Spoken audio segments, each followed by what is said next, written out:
Shionagada. Hello everyone, we are back with another video. Today we're cooking Lye dumplings and pork chops and fatback. So I am going to be showing you guys how to prepare your fatback as well as do your Lye dumplings. Now the recipe that I'm using I got from Trudy Crow a couple of weeks, it's been a couple months ago. I guess we'll get started. So She's gonna teach me how to cook Lye dumplings because I don't know how. It's really nothing to it though. So we're gonna start with the fatback. I know some people don't know how to prepare fatback or whatever, but whenever you get it, it comes in like big clumps and it's really salty or whatever. So what you want to do is take it over here to the sink and we're going to wash it and get all that salt off of it. Once we get all that salt off of it, we're going to let it sit here in the water for a little bit. Let that get good and unsalty. And then get it here.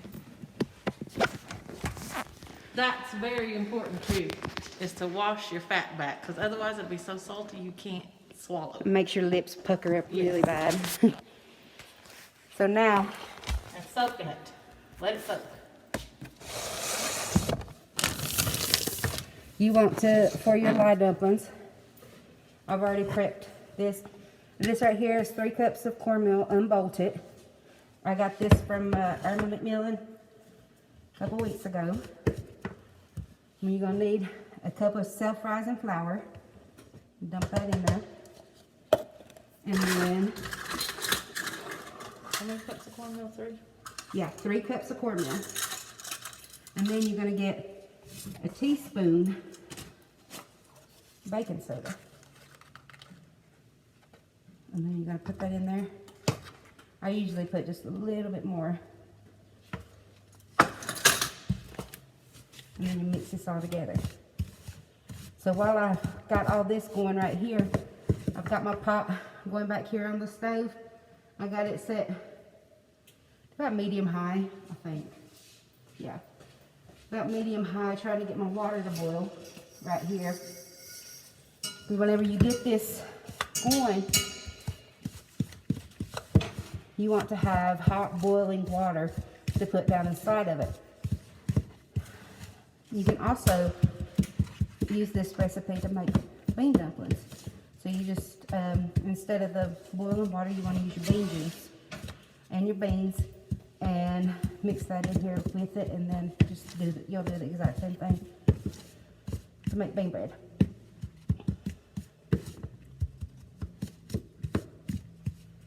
So while we're waiting on this to boil, I'm gonna go ahead and get the fatback out.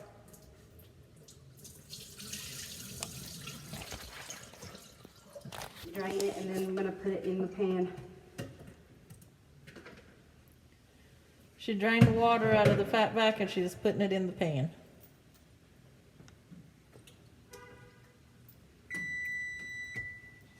And she preheated her oven to 375. So then we're gonna get some aluminum foil. This is just so it don't make a mess in the oven. And cover the pan.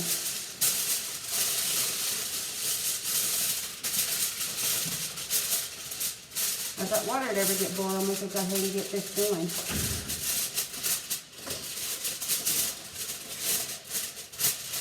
So you want to go ahead and just throw this in the oven and let it cook. Maybe we should move that. Put it right there. Let it cook for about maybe 20 minutes and then check it ever so often.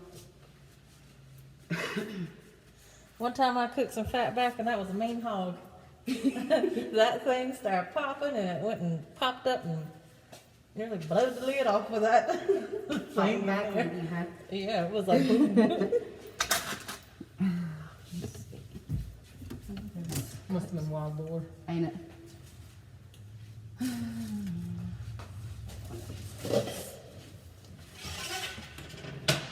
this water isn't quite boiling yet. It's getting there. So we'll come over here to Nikki and see what she's got for you.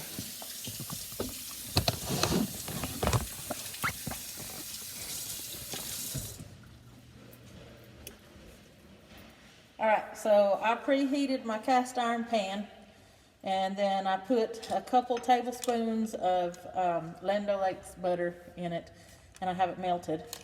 So I always buy the pork chops that are bone in because I think that it gives it a better flavor. So I'm just gonna lay my pork chops in there. I have it set to like a 7 on the stove. Let's count our pork chops. So we got Shogwo, Tali, Zoe, Nuki, Hishki, Shudali, and Gokwo. We got 7 pork chops. Shikwa, Hawiya, pork chops. Or pork meat, hog meat.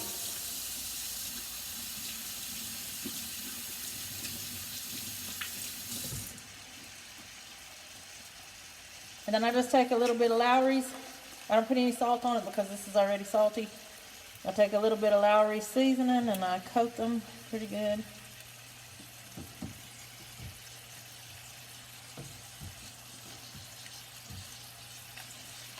And then I let them cook. They'll make their own grease. I do cover them up so that they'll cook up evenly.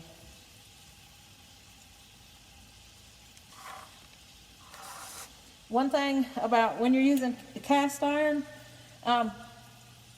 lots of times people make the mistake of flipping their food too soon before it gets brown, so it sticks to the cast iron. So once your food has made like almost like a crunchy coating on it, sort of, I guess you would say, the meat will release itself naturally from the cast iron, and then it'll be easier to turn. Because if you try to turn it before that, it gets all stuck up, like the meat will get stuck on there. That's just a helpful little hint. Now the water is boiling, so we're going to take cupfuls at a time, or about a half a cupful. Dump it in there and start stirring it in. Which that's not going to be enough, so you're going to have to get some more water.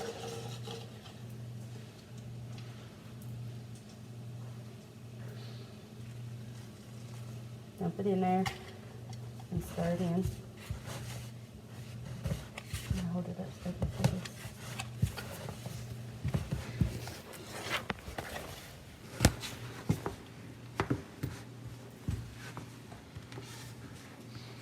Try and get a good angle. There you go. I need more water. Woo, that's hot.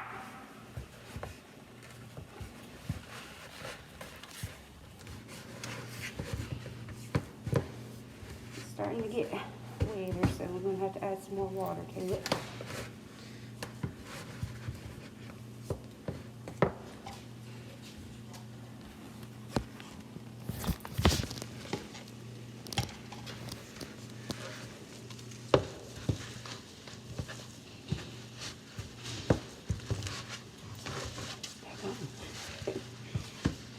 Does it make your arm tired? Uh-huh. It's like lifting weights. Well, it makes me wish I'd have started working out. Ooh, look at them guns.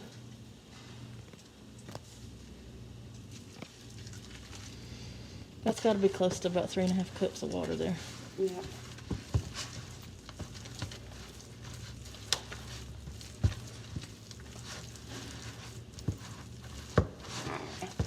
I feel like I'm sweating for you.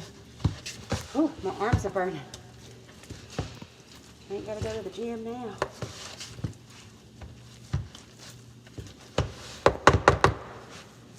Alright. So now that that's done,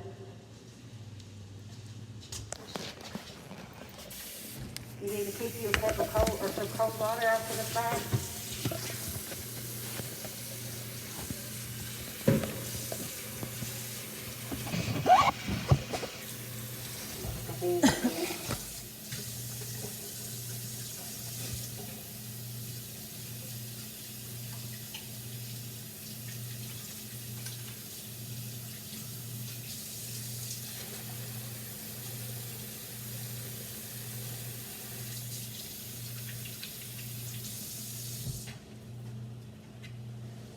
You will need this cold water.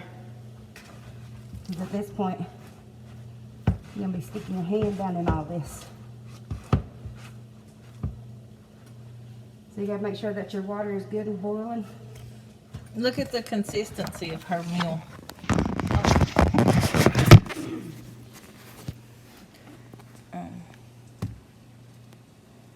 How can you?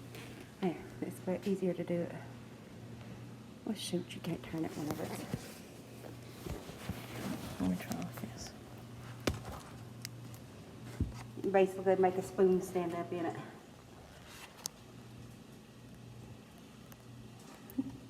Sorry about the filming. We're not pros at this, we're trying though. So you're going to dump your hands in the cold water over here. Let me take my rings off.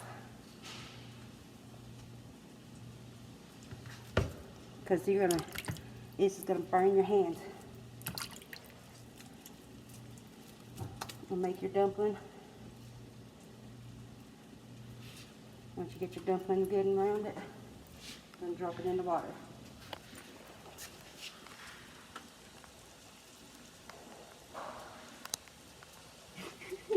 Sorry, I can't film very well.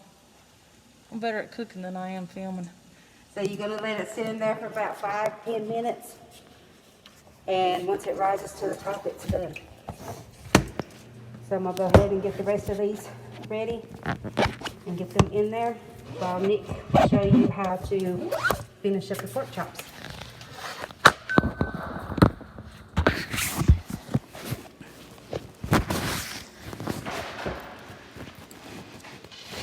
Hey, hop.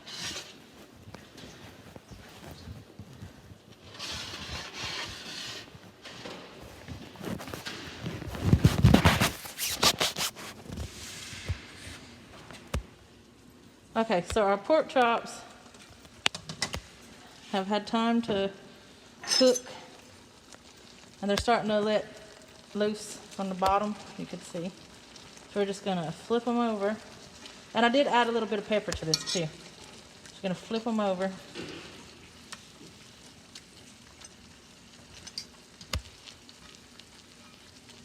And once we get them flipped over, we'll just cover them back up.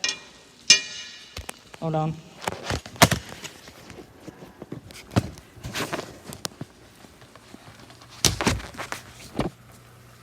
Okay.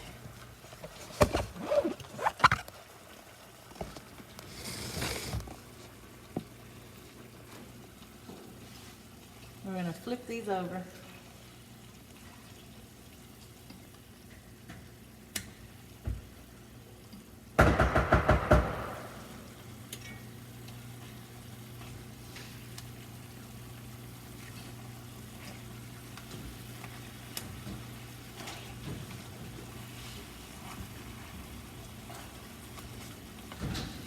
While she's doing that, I'm going to be over here taking our fat back. Again, these are cooking at like a 6.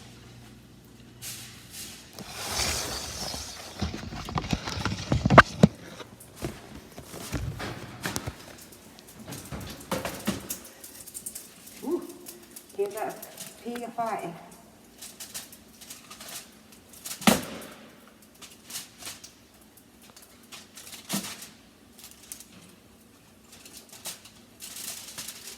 Ooh, look at that.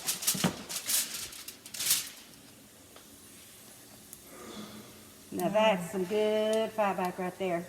It's making my mouth water. Oh, going? Okay, so it's time to turn our pork chops. If you look down in here, you can see it's starting to get that little, like the brown residue on the bottom of the pan. That's the good stuff. So I usually put some water in there because that's where your flavor's at. And you gotta flip them, and they'll all get really nice and brown again.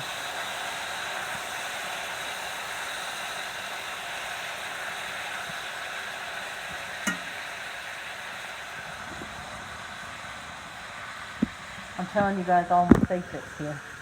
Mm-hmm.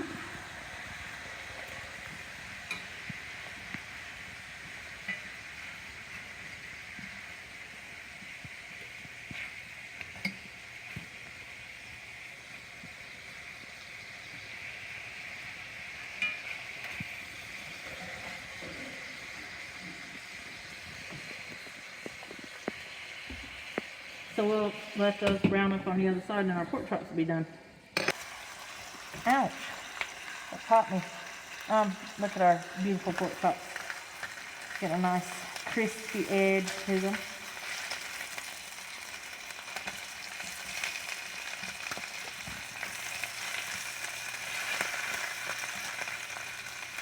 I got just a minute to brown. I don't know why it's not cooking good on this one side, but we'll slide them to the middle in a few minutes. Our pork chops are done. So when your lye dumplings are done, they're going to float to the top just like this. And then I'm going to stick our spoon down in there. Drain the water off. And lay them up. And that's lye dumplings. Alright, so our pork chops are done. Taking a few of them out already.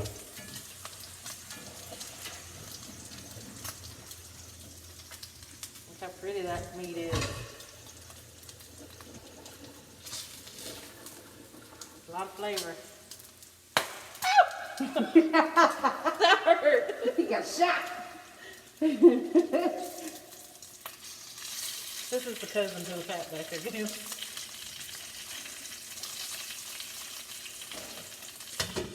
Those two need to brown up a little bit.